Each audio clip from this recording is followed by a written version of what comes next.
नमस्कार, स्वागत है आप सभी का आपका अपना ही प्यारा YouTube channel MS coaching future में। और आज आपके लिए लेकर आए हुए हैं हिंदी का वैसे वस्तुनिष्ठ प्रश्न जो सीधे बोर्ड परीक्षा में पूछा जाएगा।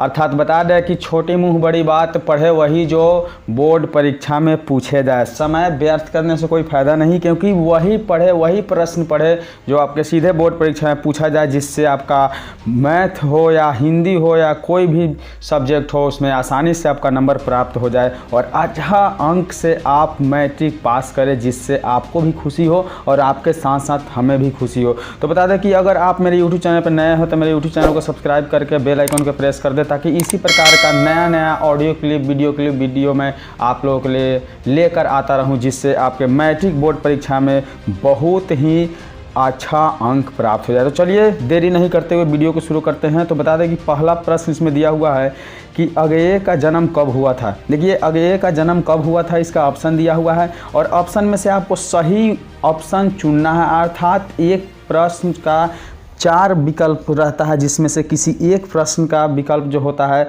सही होता है। तो आपका सही आंसर यहाँ हो जाएगा 1911 ईस्वी में। अगेय का जन्म कब हुआ था? 1911 ईस्वी में। तो चलिए अब बढ़ते हैं अगला प्रश्न की ओर। तो देखते हैं अगला प्रश्न दिया हुआ है कि दिनकर की किस कृति के लिए ज्ञानपीठ पुरस्कार मिला है। दिनकर के किस कृति के लिए ज्ञानपीठ पुरस्कार मिला है, इसका सही उत्तर क्या है? तो इसका सही उत्तर है ऑप्शन सी, अर्थात उर्वशी। किसके लिए मिला है? उर्वशी के लिए। चलिए बढ़ते हैं अगले प्रश्न की ओर। तो अगला प्रश्न दिया हुआ है कि नौबत खाने में इबादत साहित्य की कौन सी विद्या है। नौबत खाने में इबादत साहित्य की कौन सी विद्या है, इसका सही उत्तर क्या है? तो इसका सही उत्तर है ऑप्शन सी, अर्थात व्यक्ति चित्र है। क्या है? व्यक्ति चित्र है।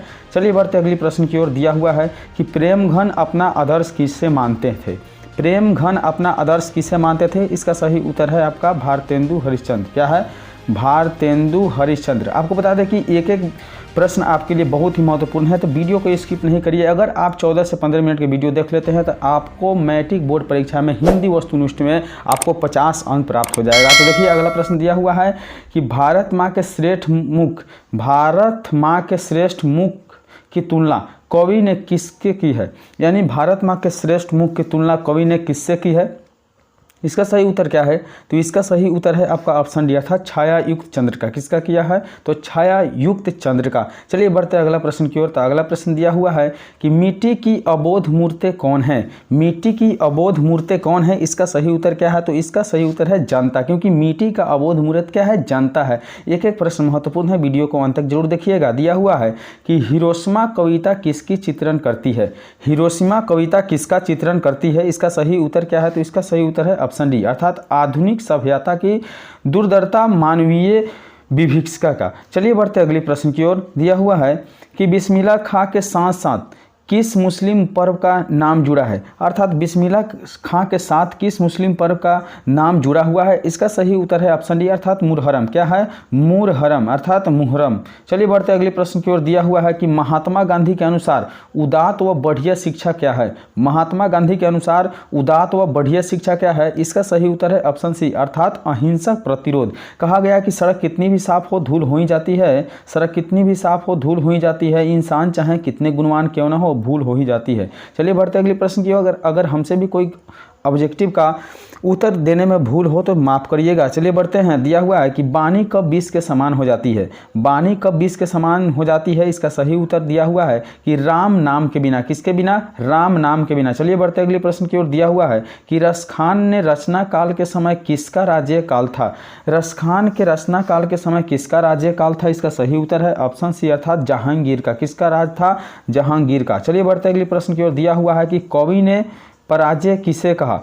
कवि ने पर्जन्य किसे कहा, इसका सही उत्तर क्या है? तो इसका सही उत्तर है ऑप्शन सी, अर्थात बादल को। किसे कहा? बादल को। चलिए बढ़ते अगले प्रश्न की ओर। दिया हुआ है कि साहित्य की परंपरा का पूर्ण ज्ञान किस व्यवस्था में है। अर्थात साहित्य की परंपरा का पूर्ण ज्ञान किस व्यवस्था में संभव है, इसका सही उत्तर है ऑप्शन सी, अर्थात समाजवादी व्यवस्था में। किस व्यवस्था में? तो समाजवादी व्यवस्था में। चलिए बढ़ते अगले प्रश्न की ओर। दिया हुआ है कि पंडित बिरजू महाराज का जन्म कब हुआ था। पंडित बिरजू महाराज का जन्म कब हुआ था, इसका सही उत्तर है ऑप्शन ए, अर्थात 4 फरवरी 1938 ईस्वी को। कब हुआ था? 4 फरवरी 1938 ईस्वी के। चलिए बढ़ते अगले प्रश्न की ओर। दिया हुआ है कि ला मादा मोजेल द अभिनय किसकी कृति है। ल मादा मोजेल द अभिनय किसकी कृति है? इसका सही उत्तर दिया हुआ है ऑप्शन बी अर्थात पिकासो का। किसका है? पिकासो का। चलिए बढ़ते अगले प्रश्न की ओर। दिया हुआ है कि ला शतरुज का धार्मिक उपयोग कब से कब तक होता रहा? ला शतरुज का धार्मिक उपयोग कब से कब तक होता रहा? इसका सही उत्तर क्या है? तो इसका सही उत्तर है ऑप्शन डी अर्थात 14वीं सदी से फ्रेंच क्रांति तक। कहाँ तक? जो 14वीं सदी से फ्रेंच क्रांति तक। चलिए बढ़ते अगले प्रश्न की ओर। दिया हुआ है कि मछली कहानी में किस वर्ग का चित्रण है? मछली कहानी में किस वर्ग का चित्रण है? इसका सही उत्तर है निम्न मध्य वर्गीय परिवार का। किसका है? तो निम्न मध्य वर्गीय परिवार का। चलिए बढ़ते अगले प्रश्न की ओर। दिया हुआ है कि बहादुर लेखक के घर से अचानक क्यों चला गया? बहादुर लेखक के घर से अचानक क्यों चला गया? इसका सही उत्तर है ऑप्शन सी अर्थात स्वयं के प्रति लेखक तथा उसके घर वाले के व्यवहार में आए परिवर्तन के कारण। चलिए बढ़ते अगले प्रश्न की ओर। दिया हुआ है कि सहजात वृत्तियों किसे कहा जाता है? सहजात वृत्तियां किसे कहते हैं? इसका सही उत्तर क्या है? तो इसका सही उत्तर है ऑप्शन बी अर्थात अनजान स्मृतियों को। किसे कहा जाता है? अनजान स्मृतियों को। चलिए बढ़ते अगले प्रश्न की ओर। दिया हुआ है कि नागरी लिपि के आरंभिक लेख हमें कहाँ से मिले हैं? नागरी लिपि के आरंभिक लेख हमें कहाँ से मिले हैं? इसका सही उत्तर है ऑप्शन सी अर्थात दक्षिणी भारत से। कहाँ से मिले हैं? दक्षिणी भारत से। चलिए बढ़ते अगले प्रश्न की ओर। दिया हुआ है कि वेतमा दान पात्र किस समय का है? वेतमा दान पात्र किस समय का है? इसका सही उत्तर क्या है? तो इसका सही उत्तर है ऑप्शन अर्थात 1020 ईस्वी के। चलिए बढ़ते अगले प्रश्न की ओर। दिया हुआ है कि पंडित बिरजू महाराज लखनऊ घराने के किस पीढ़ी के कलाकार है? पंडित बिरजू महाराज लखनऊ घराने के किस पीढ़ी के कलाकार है? इसका सही उत्तर है ऑप्शन बी अर्थात 7वीं पीढ़ी के। किसका कलाकार है? तो 7वीं पीढ़ी के। चलिए बढ़ते अगले प्रश्न की ओर। दिया हुआ है कि सीता के बेटों ने सीता को कितने रुपए महामारी खर्च देने का निर्णय लिया? अर्थात सीता के बेटों ने सीता को कितने रुपया महीना का खर्च देने के लिए निर्णय लिया? इसका सही उत्तर है आपका 50 रुपया। कितना है? तो 50 रुपया। चलिए बढ़ते अगले प्रश्न की ओर। दिया हुआ है कि उत्तर भारत से नागरी लिपि के लेख कब से मिलने लगते हैं? उत्तर भारत से नागरी लिपि के लेख कब से मिलने लगते हैं? इसका सही उत्तर है आपका 8वीं सदी। क्या है? 8वीं सदी। चलिए बढ़ते अगले प्रश्न की ओर। दिया हुआ है कि बहादुर को कितने रुपए की चोरी का इल्जाम लगा था? बहादुर को कितने रुपए की चोरी का इल्जाम लगा था? इसका सही उत्तर है 11 रुपए का। कितने रुपए का? 11 रुपए का। चलिए बढ़ते अगले प्रश्न की ओर। दिया हुआ है कि बुढ़ापा में कौन सा प्रत्यय है? बुढ़ापा में कौन सा प्रत्यय है? इसका सही उत्तर है आपका पा, क्योंकि बुढ़ापा में पा प्रत्यय है। कौन सा प्रत्यय है? पा प्रत्यय है। चलिए बढ़ते अगले प्रश्न की ओर। दिया हुआ है कि निम्नलिखित शब्दों में कौन सा शब्द शुद्ध है? निम्नलिखित शब्दों में कौन सा शब्द शुद्ध है? इसका सही उत्तर है उच्छ्वास। क्या है? उच्छ्वास। अब बढ़ते अगले प्रश्न की ओर। दिया हुआ है कि निम्नलिखित शब्दों में कौन सा शब्द शुद्ध है? निम्नलिखित शब्दों में कौन सा शब्द शुद्ध है? इसका सही उत्तर है चरमोत्कर्ष। क्या है? चरमोत्कर्ष। अब बढ़ते हैं अगले प्रश्न की ओर। दिया हुआ है कि निम्नलिखित वाक्यों में कौन सा वाक्य शुद्ध है? निम्नलिखित वाक्य में कौन सा वाक्य शुद्ध है? इसका सही उत्तर है फूलों का एक माला ला दीजिए। क्या है? फूलों का एक माला ला दीजिए। बढ़ते अगले प्रश्न की ओर। दिया हुआ है कि अकल पर पत्थर पड़ना, अकल पर पत्थर पड़ना मुहावरे का सही अर्थ क्या है? अकल पर पत्थर पड़ना मुहावरे का सही अर्थ है बुद्धि भ्रष्ट हो जाना। क्या है? बुद्धि भ्रष्ट हो जाना। चलिए बढ़ते अगले प्रश्न की ओर। दिया हुआ है कि वर्ण कितने प्रकार के होते हैं? वर्ण कितने प्रकार के होते हैं? इसका सही उत्तर है 2, क्योंकि वर्ण 2 प्रकार के होते हैं। चलिए बढ़ते अगली प्रश्न की ओर। दिया हुआ है कि स्वर वर्णों की संख्या कितनी है? स्वर वर्णों की संख्या कितनी है? इसका सही उत्तर है 10। कितनी है? 10 है। चलिए बढ़ते अगले प्रश्न की ओर। दिया हुआ है कि व्यंजन वर्ण कितने होते हैं? व्यंजन वर्ण कितने हैं? इसका सही उत्तर क्या है? तो इसका सही उत्तर है 33। कितने होते हैं? तो व्यंजन वर्ण 33 होते हैं। चलिए बढ़ते अगले प्रश्न की ओर। दिया हुआ है कि क वर्ण उच्चारण स्थान है, यानी क वर्ण का उच्चारण स्थान क्या है? इसका सही उत्तर है कंठ, क्योंकि क को बोलने के लिए कंठ से बोलना पड़ता है। चलिए बढ़ते अगले प्रश्न की ओर। दिया हुआ है कि तलावे स वर्ण का उच्चारण स्थान कौन है? तलावे स वर्ण का उच्चारण स्थान क्या है? इसका सही उत्तर है तालु। क्या है? तालु है। अब बढ़ते अगले प्रश्न की ओर। दिया हुआ है कि छ और स वर्ण का उच्चारण स्थान क्या है? छ और स वर्ण का उच्चारण स्थान क्या है? इसका सही उत्तर है तालु। क्या है? तालु है। अब बढ़ते अगले प्रश्न की ओर। दिया हुआ है कि म का उच्चारण स्थान क्या है? म का उच्चारण स्थान क्या है? इसका सही उत्तर है नासिका, क्योंकि म बोलने में न का प्रयोग थोड़ा सा होता है। अब बढ़ते अगले प्रश्न की ओर। न का उच्चारण स्थान क्या है? न का उच्चारण स्थान क्या है? इसका सही उत्तर है नासिका। न का भी उच्चारण में नासिक का प्रयोग होता है। तो चलिए बढ़ते अगले प्रश्न की ओर। दीर्घ ऊ का उच्चारण स्थान क्या है? दीर्घ ऊ का उच्चारण स्थान क्या है? इसका सही उत्तर है ओष्ठ। क्या है? ओष्ठ से बोलने पर दीर्घ बुलाता है। चलिए बढ़ते अगले प्रश्न की ओर। दिया हुआ है कि हिंदी में वर्णों की कुल संख्या कितनी है?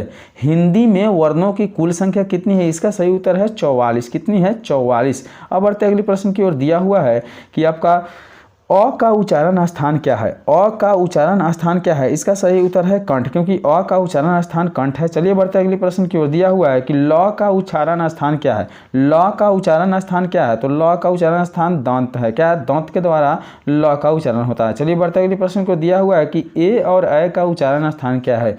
ए और ए का उच्चारण स्थान क्या है? तो कंठ और तालु दोनों है। क्या है? कंठ और तालु दोनों है। चलिए बढ़ते अगले प्रश्न की ओर। दिया हुआ है कि अंग का उच्चारण स्थान क्या है? अंग का उच्चारण स्थान क्या है? इसका सही उत्तर है नासिका, क्योंकि अंग बोलने में ना का प्रयोग होता है। अब बढ़ते अगले प्रश्न की ओर। दिया हुआ है कि र का उच्चारण स्थान क्या है? र का उच्चारण स्थान क्या है? इसका सही उत्तर है ऑप्शन डी। क्या है? ऑप्शन डी अर्थात मूर्धा। क्या है? र के उच्चारण के लिए मूर्धा का प्रयोग किया जाता है। अब बढ़ते अगले प्रश्न की ओर। दिया हुआ है कि स का उच्चारण स्थान क्या है? अर्थात समझ लीजिए कि मूर्धन्य स का उच्चारण स्थान क्या है? तो इसका भी सही उत्तर है मूर्धा। क्या है? मूर्धा के द्वारा मूर्धन्य स का उच्चारण होता है। चलिए बढ़ते अगले प्रश्न की ओर। दिया हुआ है कि हर्षाई और दीर्घाई वर्ण का उच्चारण स्थान क्या है? हर्षाई और दीर्घाई वर्ण का उच्चारण स्थान क्या है? इसका सही उत्तर है ऑप्शन सी अर्थात तालु के द्वारा हर्षाई और दीर्घाई का उच्चारण होता है। चलिए बढ़ते अगले प्रश्न की ओर। दिया हुआ है कि प और व का उच्चारण स्थान क्या है? प और व का उच्चारण स्थान क्या है? इसका सही उत्तर है आपका दंत और ओष्ठ। क्या है? दंत और ओष्ठ दोनों के द्वारा प और व का उच्चारण होता है। चलिए बढ़ते अगले प्रश्न की ओर। दिया हुआ है कि सूरदास शब्द कौन सी संज्ञा है? सूरदास शब्द कौन सी संज्ञा है? इसका सही उत्तर है आपका व्यक्तिवाचक संज्ञा। क्या संज्ञा है? तो व्यक्तिवाचक संज्ञा है। बढ़ते अगले प्रश्न की ओर। दिया हुआ है कि स्थिर कौन सी संज्ञा है? स्थिर कौन सी संज्ञा है? इसका सही उत्तर क्या है? तो इसका सही उत्तर है ऑप्शन बी अर्थात भाववाचक संज्ञा है। कौन सी संज्ञा है? भाववाचक संज्ञा। बढ़ते अगले प्रश्न की ओर। दिया हुआ है कि निराला की साहित्य साधन के रचनाकार है। निराला के साहित्य साधन का रचनाकार कौन है? इसका सही उत्तर है ऑप्शन डी अर्थात रामविलास शर्मा। किसने किया था? तो रामविलास शर्मा ने किया था। बढ़ते अगले प्रश्न की ओर। रामायण की रचना किस भाषा में है? रामायण की रचना किस भाषा में है? इसका सही उत्तर है संस्कृत, क्योंकि रामायण की भाषा संस्कृत की भाषा में है। चलिए बढ़ते अगले प्रश्न की ओर। दिया हुआ है कि अमरकांत लिखित कहानी का नाम है। अमरकांत लिखित कहानी का नाम है। इसका सही उत्तर है ऑप्शन डी अर्थात बहादुर। क्या है? बहादुर। अब बढ़ते अगले प्रश्न की ओर। बता दें कि बहादुर का बाप कहाँ मारा गया था? बहादुर का बाप कहाँ मारा गया था? इसका सही उत्तर है ऑप्शन ए अर्थात युद्ध में। कहाँ मारा गया था? युद्ध में। अब बढ़ते अगले प्रश्न की ओर। दिया हुआ है कि द्विवेदी जी से किसने पूछा था कि नाखून क्यों बढ़ते हैं? द्विवेदी जी से किसने पूछा था कि नाखून क्यों बढ़ते हैं? इसका सही उत्तर है ऑप्शन बी अर्थात लड़की ने। किसने पूछा था? तो लड़की ने पूछा था। चलिए बढ़ते अगले प्रश्न की ओर। दिया हुआ है कि नागरी लिपि शीर्षक पाठ साहित्य का कौन सा विद्या है? नागरी लिपि शीर्षक पाठ साहित्य की कौन सी विद्या है? इसका सही उत्तर है ऑप्शन बी अर्थात निबंध है। क्या है? तो नागरी लिपि एक निबंध है। चलिए बढ़ते अगले प्रश्न की ओर। तो अगला प्रश्न दिया हुआ है कि स्वदेशी शीर्षक पाठ के रचनाकार कौन है?